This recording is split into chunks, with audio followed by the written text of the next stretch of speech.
Investing in yourself delivers rewards that last a lifetime. That the MBA is a journey. Its destination is the achievement of your goals, and you're going to emerge ready to fulfill your potential and make your mark on the world. Now, to discover how to develop your skills and drive your career, it's always a pleasure for me to sit down with Paula Amorim. Paula is the admissions director for the MBA program at IESE Business School in Barcelona.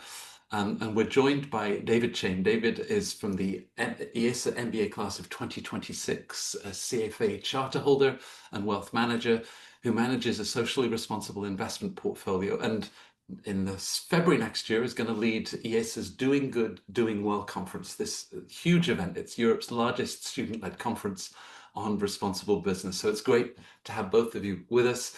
We talked about the joys of Barcelona, and perhaps in the current political context, Paula, our viewers today or in the weeks and months to come that are thinking about where they want to go and study, there are great reasons to choose IESE as one of the top European MBA schools, right? Hello, Matt. Hello, everyone. Yes, well, reasons there are many. But yes, I think that given the recent political, and not only recent, I think that has been very pretty historical.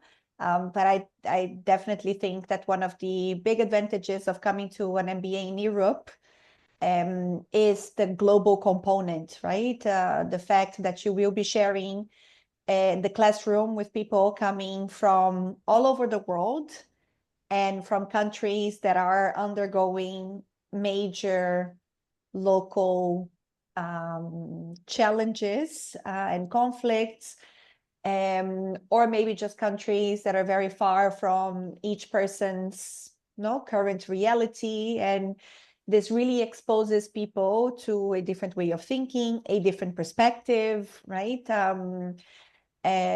So in this world that is both becoming more globalized, but at the same time with more nationalist or protectionist policies and approaches, I think it's very, very important that you are directly exposed to people from all over the world, so you can build this empathy, so that you can understand a perspective that you wouldn't have contact initially. And this is pretty much what IESE is trying to do. And I've heard this from upper management, the dean himself, that what we are trying to do here at IESE is to really build this mutual understanding, right? Where you are here and you're not trying to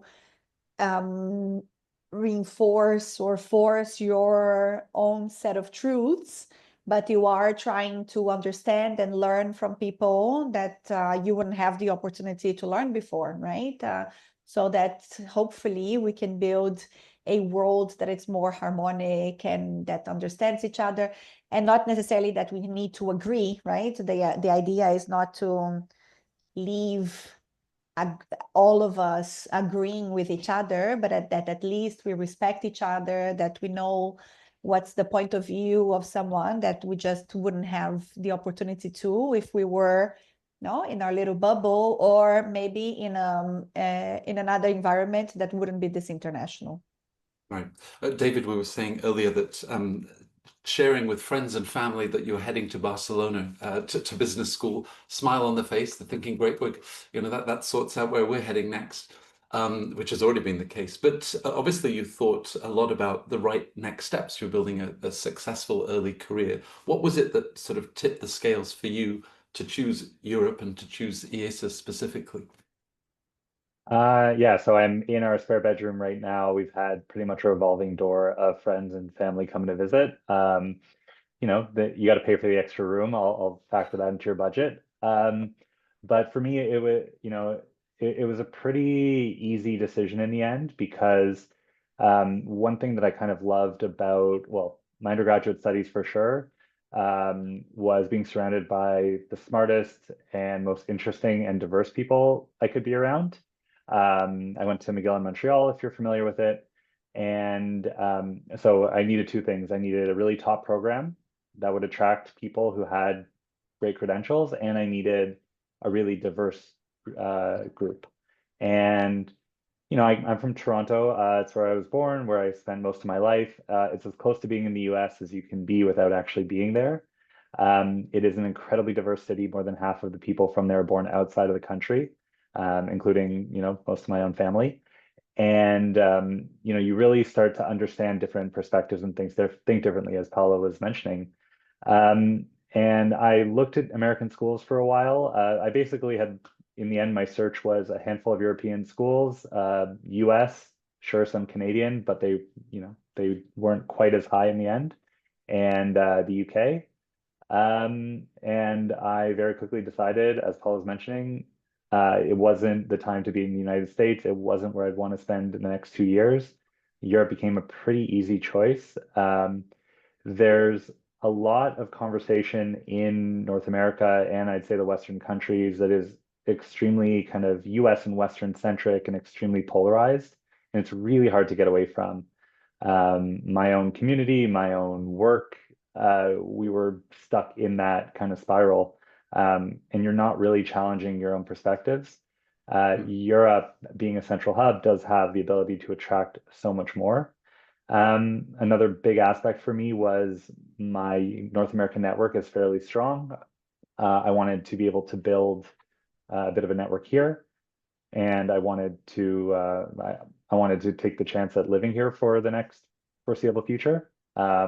This was kind of a way to supercharge that in a fun way, and have a nice change in my viewpoint. So we'll see how it goes. And yeah. Overall, like it just gave me kind of everything I wanted. Europe, Barcelona, IESE was a really good choice. And then we actually have an opportunity to go to American schools, and sorry, not just American, but we have an exchange program here where you have an opportunity to go to schools in the US and a bunch of other places. And I thought about it for a while, but I kind of came to the same realization that given the current political climate, I'm very glad I did, because who knows if I'd even get a visa. But in the end, it was very, easy for me to decide Barcelona is another place I want to spend another 3 months, really diving into the culture, the community, the business atmosphere. I can talk more about that, but I'm sure we'll get into it. Well, Paula, I know how much you love your work, and just listening to David, bringing together really smart individuals, this incredible diversity of thought. There's a level of mutual respect. You challenge and bring the best out of each other, and that's what you get to do. How do you think of that in terms of crafting that diversity of geographies, of course, but industries, and how all of that is going to come together in the IESE MBA classroom? Yeah, that's a great question. And you would be impressed on how natural it actually comes together, because I feel that it's a lot on how we position ourselves, right? And I feel that the general management approach that we have at IESE becomes broad enough that we are able to, just with the messaging, attract a diverse enough pool of people that are not necessarily just targeting one industry post MBA, but that we are fishing from different ponds. And then, because if you look at and this is actually one of the things that have been measured through the Financial Times ranking of the methodology that got changed 3 years ago, that it's sector diversity, right? And this was actually one of the things that made the essay jump pretty high, was the sector diversity in terms of background and also career aspirations, right? And I feel that it's a lot because we are not a consulting school, or we are not a finance school. I think that the general management approach, the case method, also sends a very strong message that diversity is important, because at the end of the day, when you have a case-based learning methodology, what you do want is people that have different backgrounds, that have different perspectives, because with that, then you can learn much more, right? So the peer-to-peer learning at the IESE is extremely important. And then if you have a very homogeneous class, it's just not that interesting, right? And it's not that enriching. So I feel that this becomes very attractive to people with, like non-traditional backgrounds or and traditional backgrounds, right? Because it's also the case that someone coming from business administration that has been working on a very typical business career doesn't get bored with the classes that we're going to have, because the discussion itself is going to be very, very interesting, right? And unprecedented. You're probably not going to have had these discussions before. So I think that it comes more from the how we position ourselves and how the message that we give and the benefits that we provide during the program. And this naturally attracts a very diverse pool of people. And also to the fact, to add, that Barcelona itself doesn't necessarily bias a specific profile of person, right? It's different than if you are in a very financial heavy hub, that you would attract more financial interested people, So I think that Barcelona and Spain also gives this flexibility and the diversity where people come, yes, because of the environment, but also because of the city, of the culture, right? And then many people want to stay because it's definitely a great place to live. And as a foreigner myself, I can assure that it is an amazing city. But many people also come because they want to live the 2 years here and then they want to explore careers in other places. And because it's also so central, it's very possible to explore opportunities in other places in Europe or even in their home countries or even international regions that they hadn't been before, right? Sure. So David, So whether from cases through clubs and of course conferences, including the Doing Good, Doing Well conference early next year, as you think about that experience, now you can handle balance sheets. Are there also things that you're learning about yourself, whether that's in terms of self-confidence and how you sort of pitch an idea, get people to buy into the vision that you have? What's it translate to for you? And I think we have you on mute. Yeah, I think the school, can you hear me now? Yeah. I think the school does a really good job. The first couple weeks here is all communications focused. And I think the school does a really good job about helping you articulate what you're good at, the kind of person you are. Also, I think it gives you a little bit of time to think about what you want to do. I've kind of gone through my life. I'm one of the more experienced students here, and I've had great jobs, but it was pretty much, hey, this is a really great opportunity in front of you right now. Go for it. But I never really spent the time sitting and thinking about what I want to do. And the sort of beginning of school communications, careers focused part really gives you a moment to think. And some of the stuff that I'm really drawn to when I was, 2 years ago in my old job, it would have seemed like a pipe dream. But now through the school, through the community here, like for me, it's a lot about impact-driven startups. I meet people who are making a go of this, and they're successful, and they're successful in both ways. They're driving impact and they're making money. They're surviving. They're sustainable in both economic and environmental terms. And I think doing an MBA should not be overlooked as a moment to like take a minute, step back. Like I've worked in jobs since I think I was 8 years old, pretty much nonstop all the way through university. And this is the first time I've said, okay, let's think about what we're doing. It's a precious moment in And life. and if you Yes. want me, I see the question here, is the placement primary in consulting?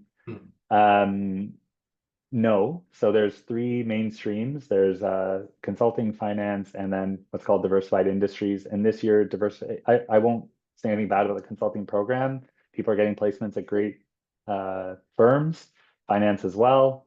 But no, absolutely not. Lots of my friends are going to Amazon or Microsoft, and smaller companies as well. Calling it a placement might be strong. You have to do the work for every stream. But you can definitely, I I have no interest in going back into finance or into consulting, and there's lots of options.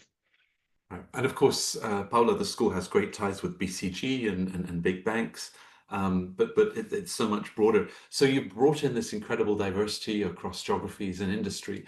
That's no doubt reflected in diversified industries that David was describing in terms of career outcomes. Is the fact that it can be a 2-year program also then helping the candidates to find the right next step for them? Yes, definitely. And also, it's a change that we've been seeing in the industry in general, right? So I think that historically, MBA programs have been very known and expected to place a lot of students in consulting and banking. But these structured programs that we call have been decreasing, right? We have less consulting firms hiring systematically, less investment banks. So this bulk of diversified industry just gain much more relevance, and it also entails different skills, right? Because when you're talking about investment banking and consulting, it's very competitive, yes, but if there are very clear steps that you can follow, and then if you play the game right, you will probably, if you are a good fit, of course, you will probably get it, right? But then when it comes to different career outcomes and maybe paths that are not that MBA traditional. And I think that this is perfectly fine. And this is probably the future of MBA programs.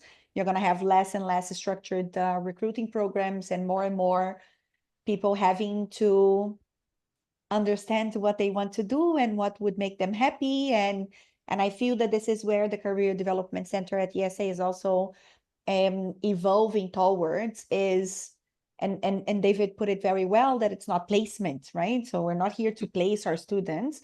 We're here to equip our students with the tools that they will need for the rest of their lives, because we are in a society that we will be working for a long time still. And these tools will be necessary not only for your post-MBA job, but for the rest of your career, right? So we do a lot of reflection, as David was saying. So there's the whole North Star. Where do I want to be? What makes me happy? What are my strengths? What are the gaps that I have? So there's a lot of self-reflection. Then you go into the practice. Okay, let's do mock interviews. Let's review your CV. Let's learn how to do a good CV, a good cover letter. And there's a huge emphasis on networking, right? So how to build relationships, how to approach people, how to sort of carve your way into a position that wouldn't be a super typical MBA position, that are not just there in the job board, but that you have to sort of knock on people's doors to, like, make yourself relevant and make yourself wanted. And this is what our Career Development Center is focused on. Right. Now, David, if you've been working since the age of 8, you're no Child stranger labor. to hard work. And of course, there's an intensity with the studies.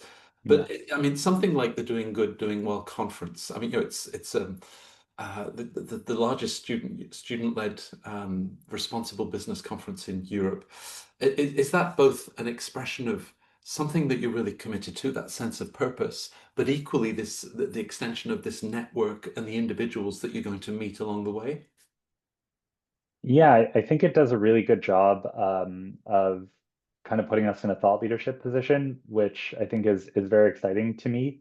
I get to sit down with these really interesting people, and you get to bring them in, and it really does open doors. When you call up someone in the Nordics and say, "Hey, you want to come to Barcelona in February or March?" They're not usually saying no to that. But it really is just such a nice way to get these interesting conversations together, but also testing out, how you can make it better, and you can actually move people in these conversations. So it's we want to do a lot more active workshops this year instead of, I can't sit through another 3-person panel. No offense, anyone. But you know, it's a very cool way to do it. But it does feel like you're both giving back, being supported by the school. It's what I want to do, and it's the community I want to get to know. So yeah, it's been really amazing. I strongly recommend, and I would say that, like, for me, doing good, doing well is really important. It's actually one of the reasons a lot of people come here. But if you're not into that and you're into sports management or energy or whatever that might be, there's definitely that channel here for that. Can't speak to any other MBA, but you know, I've got a lot of friends who are really focused on those areas. Right. And I guess Barcelona hosts one of the biggest web tech summits in the calendar. Oh So, yeah. so people fall in love with the city. Paolo, that was your case too, and each generation of IESE students from a practical level. Again, as we look around the world, closing borders, and what if I make that investment in a US business school, will I be able to stay?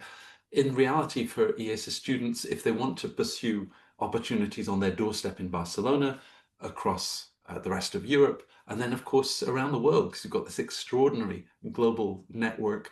What is the current situation that would make candidates feel confident about being able to pursue their next career steps? Yeah, well, that's an excellent question. And it's definitely something that candidates should be reflecting on with a realistic perspective, right? Because it is getting harder, international mobility, right? So it's important to understand what your chances really are, depending on where you're coming from, your background, because I think that it's also important to keep in mind that the MBA is not going to erase all your professional journey so far and start you from scratch, right? So you are still going to be strong in the areas that you have experience in, right? So this means that the triple jump, it's obviously possible, but it's a matter of possible versus probable, no? Mm. And I think that it's important that students keep their expectations managed, that of course come and try. And I think that an international MBA is definitely the best chance you will have to get this international mobility. But it's also important to think of steps, maybe, right? So what is more important? Is the most important to stay abroad? So if it's to stay abroad, so maybe you just do the jump that it's going to be on geography, right? But then you bring your professional background, so your experience, and say, great, I'm going to be what I was back home, but now in Europe, right? Because then you're going to have many more chances to crack into a country here that will look at your profile and say, okay, this is a person that I want to sponsor their visa, right? Mm. But then if function or industry is more important, then, and Europe might not be the biggest hub for that, then looking into other regions where visa might not be a problem might be the best way to go about it, right? So I think that it's important to keep ourselves realistic. And again, remember that it's not a sprint. This is a marathon, right? Because we will be working for another 30, 40 years. So we can't be thinking of where I'm going to go right after the MBA. And maybe this is not going to be my end dream job, but this is going to help me get there, right? So I think that this is very, very important. We are always thinking about the silver bullet and the dream job, and like that after the MBA, I paid all this money, so like I have to have it. But again, if you make the right bets, you're probably going to advance faster, right? And maybe it's not going to be the dream job right after the MBA, but it might be in 3 or 4 years, right? Right. So I think that this is important to keep in mind. So as you think about next steps, David, and also you're bearing in mind our audience, that I guess are in a position that you were in a couple of years ago. Next steps. How do I want to broaden both from the professional level, but also the personal and lifestyle level? Just final thoughts of advice that you'd give them taking that step, business school, and of course considering IESE. Well, so I think what was really big for me was I guess two important parts. when I actually came to choosing the school. I came to the assessment day, and I spent about 10 days in the city on a different trip, just understanding where I was going. I had been to Barcelona. This was not a tourist vacation. This was sitting in co-work, sitting in cafes, talking to people, understanding the lifestyle. You know, if you're going to be there in February, maybe go in February. Like you don't want to go to Copenhagen in the summer and assume that's what it's going to be like all year, or Toronto for that matter. Um, you know, you really start to understand where you're going to be spending 2 years. Barcelona is not a university town. There are so many schools here, but this is a real city with just like the most diverse group of expats and locals. And, you know, it may get a bad rap from the local, the tourist population, but I haven't felt that as someone who is immersing themselves in the city. I'm not one of the people that goes between school and home and school and home. There's so much to do here. I would take every advantage of understanding what's out there for you, and when you're here, make use of it because it goes by quickly. Yeah. For you, Paula, a final thought, because whether you're walking down a corridor, look through a classroom window, you've known IESE as a student, now as a senior leader at the school. Ultimately, what for you is uniquely IESE? That thing that just captures the essence of the school for you. For me, I feel it's the genuine desire of making the world a better place. And this is going to be very cliche and very cheesy. But as you said, I've been a student here, so I'm class 2016, and I've been working for the school for the past 9 years. And it was the reason why I chose IESE as a student. It was why I chose IESE as my career move, right? And it's definitely what's kept me here for these past 9 years, very entertained and very happy. And because I really see a school that cares about people, and everything that we make happen during the program is to instill in our students that will eventually be alumni and will populate the world, and hopefully high senior leadership positions that will be influencing what happens in the world, right? I feel that there is this genuine will of instilling this mindset of responsibility, of ethics, of integrity, of being a good person. And this is true, like I've been here long enough to see that this is not just idealism or things that are put to sell a program and an idea that we don't believe. So I think that this is what makes IESE very, very special, is that, yes, we have our mission, we have our values, and we really live by it. And I think that we are able to deliver it, from practical terms, in practical terms, right? It's not just lectures and saying, yes, you should be a thought leader and this is what you should do. No, it's in the day-to-day. It's how people interact, it's what you get from professors, what you get from staff, what you get from the peers, because I think that this is also very important that, and again, it's on the positioning, right? How we position in our message also attracts people like David, right? So there's also this self-filter effect that also gets us to have students that also want to leave this mark in the world.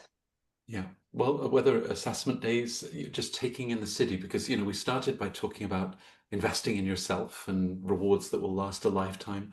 But that requires nurturing, and it requires the right environment. Clearly, David, a wonderful choice for you. Paula, your enthusiasm for IESE always jumps off the screen. And thank you, both of you, for sharing that, because I think, as our viewers are trying to make that right choice, make their own mark on the world, to be able to hear from both of you is a real gift. So thank you. Good luck with the conference. I'll be following your conference, and I'm sure as you feel free to come later in February. And Paula, always lovely to see you. So David, Paula, thank you very much. Thanks for the time, Matt. Thank you so much, Matt, for the invitation, for the time. Bye-bye. Bye.